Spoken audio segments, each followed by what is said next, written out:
Hey, Compass, what's up? All right, I promised Robert I'm way, way, way overdue.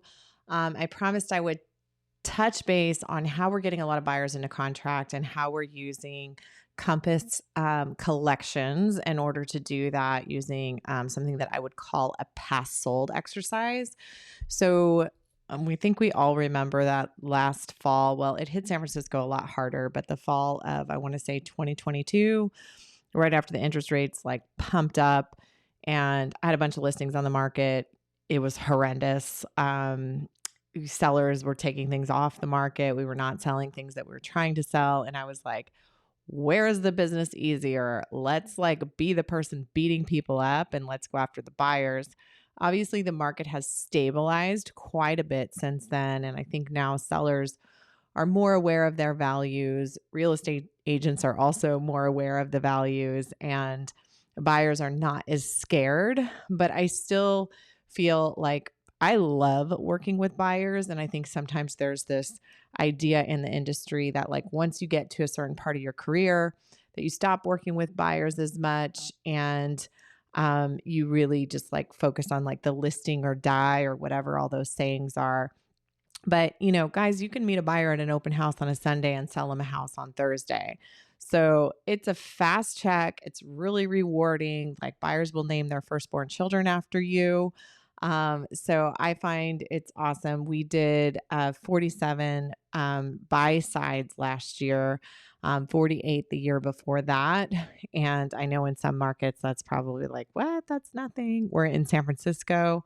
We're one of the top agents here in the city. So I'm going to walk you through what we do with a pass sold exercise. So, one thing that I think is challenging with buyers in a limited inventory market, which I think we're going to have for a long time, yes, with interest rates coming down, it will make inventory a little bit like it'll loosen things up a little bit more as sellers feel a little bit more like selling. But I believe in speed, and I think buyers want speed too. So, one of the things that we do is after they sign a buyer agreement, which we have been using, I want to say since 2016, we always have people sign buyer agreements. And guys, we have got to do that. So, as soon as they sign a buyer's agreement, what we do is we set them up in a collections based on the criteria that they say that they want. Part of in the buyer meeting, part of what we try to do is recommend some additional neighborhoods. And so if they're open to that, we do that. They might say, like a buyer that I'm working with right now, they want to buy somewhere between 3 and 4 million, and they want a 3 or 4 bedroom home. They listed like the inner Richmond. So they give you the list of their neighborhoods. They listed the Lake Street corridor. They listed Pack Heights and Russian Hill, some other neighborhoods. I knew immediately that they really said that they'd love to be in the lower threes if possible. And so I knew immediately like which neighborhood was going to like work best for their budget, which was the inner Richmond. But they are going to buy faster and with more confidence if they know that for themselves. So we're putting them into a collection based on that. And then we ask them to go into that collection, favorite all of the properties that they like the best, and put as many notes as they want. Some people are very limited in their notes, and some people are like, they give a lot of notes. And then after they do that, we go through the entire exercise and we summarize it. So we believe a search is viable if there's more than 15 homes that have sold in the last 6 months. If there's not that number, then typically we want to try to help them adjust. We think there's 3 things that they can adjust. They can either change their budget. Not everyone can do that. They can also change the size of the home. Instead of having a 3 to 4 bedroom home, maybe they have a 2 to 3 bedroom home.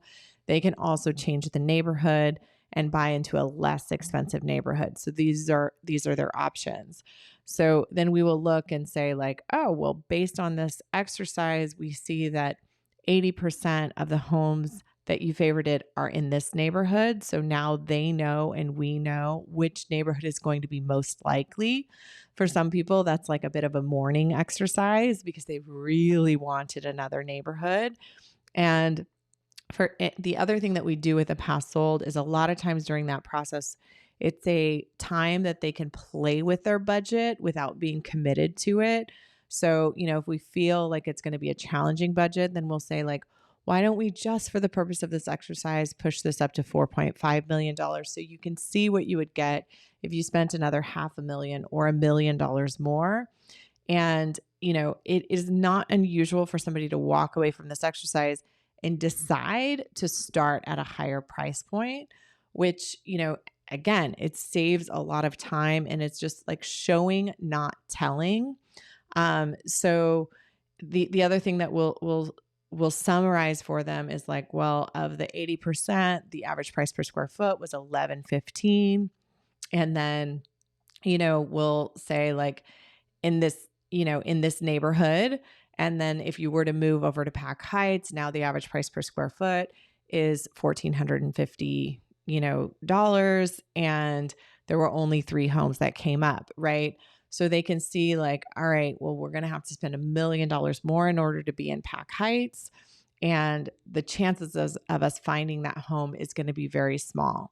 There are some times where it happens where people, there's only 4 homes that come back and then, basically, and they do not want to change their budget. They do not want to change their area. And so what we will tell them is like, this could take years, right? And it's also very hard to move a buyer like that because as they're learning the market, it's changing. Like we're going to be moving into spring and the market's going to change again. So but we kind of prepare them for that. It's like, this could take a really long time. And if there is a home, since there was only 4 that came up, if there is a home that comes up, there's probably going to be a lot of compromises. We like to teach buyers that 80% is a good home. So we tell them that up front is like, nobody gets 10 out of 10. 8 out of 10 is as good as we typically see. Occasionally that changes, but usually not.